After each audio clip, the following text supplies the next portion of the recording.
All right, there are two type of people in this world. They're the W-2 people and they're the 1099 people. You can either be an employee or an employer.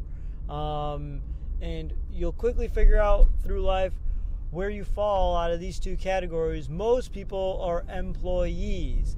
I wish they changed the way of thinking and more people were 1099 rather than W-2. But rather than thinking what you are, it's a totally different mentality. I call it the 1099 mentality versus the W-2 mentality. Generally speaking, W-2 mentality is that of a worker bee. I am come to work, I do my time, I wait for 5 o'clock so I can go home, and the rest of the evening is to myself.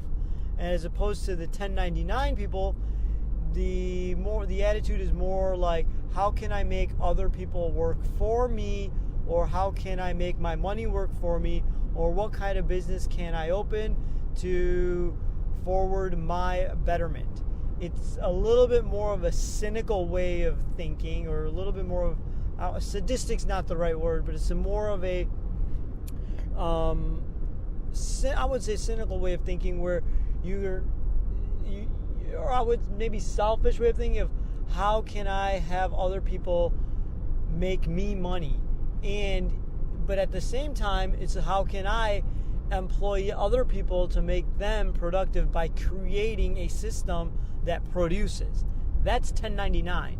W-2 is a lot more passive of a role, in my opinion, where I just want a job with someone that pays me, so I'm employed and I get a paycheck, and that's the end of it.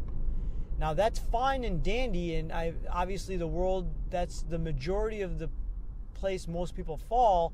However, there's many downsides to that. You don't have a lot of autonomy. You've never created or built something of yourself for yourself. In my opinion, you're at high risk for your income, and you're always behind the 8 ball in terms of job security. You need your paycheck to afford your lifestyle. You need your paycheck to eat, and you have one source of income. That one, unless you have a couple of W-2s or a couple of jobs, but it's still the same thing. You have one source of income, that being your employer. You're dependent on your employer paying you as the employee, so you can eat, pay for your rent, pay your mortgage, just be a general consumer. And that's fine, and most people opt for that, and that's the most jobs that are created. But again, your entire well-being is dependent on one source of income.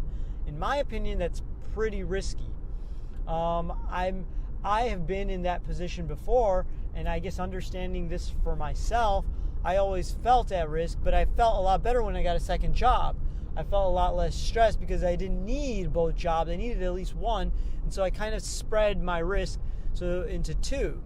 Now, if you were to own a business, for example, every customer is a source of income.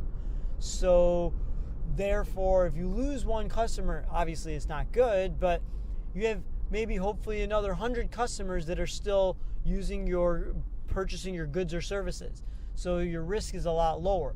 In addition, you have a lot more control over who you employ, how you spend your business's finances, how much you pay yourself or your employees, and you can adjust that. If business is slow, you may be able to cut back on employees. If business increases and it warrants hiring more, you can hire more. Or if business increases, you may want to pay your current employees a little bit of overtime. So, and in anything in between, you may be, depending on the size of your business, you may be able to pick up the slack. Not to mention, that's all I'm describing is the 1099 world, and you may be able to also titrate your expenses and really decrease your expenses through business expenses. Whatever money your business makes, as long as you're paying for it for your business, that's a business expense, and most of that is paid for pre-tax, which is a nice tax break.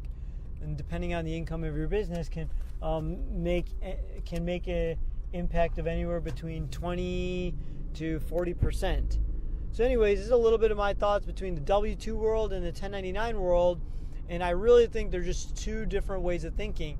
I personally am a 1099 mentality, and most of my friends and family are more of the W-2 mentality. And it really shows also from day-to-day life who is more of a go-getter, who wants to work harder, and who wants to kind of take the passive role and just be employed and be happy, go home, watch the game, and what have you.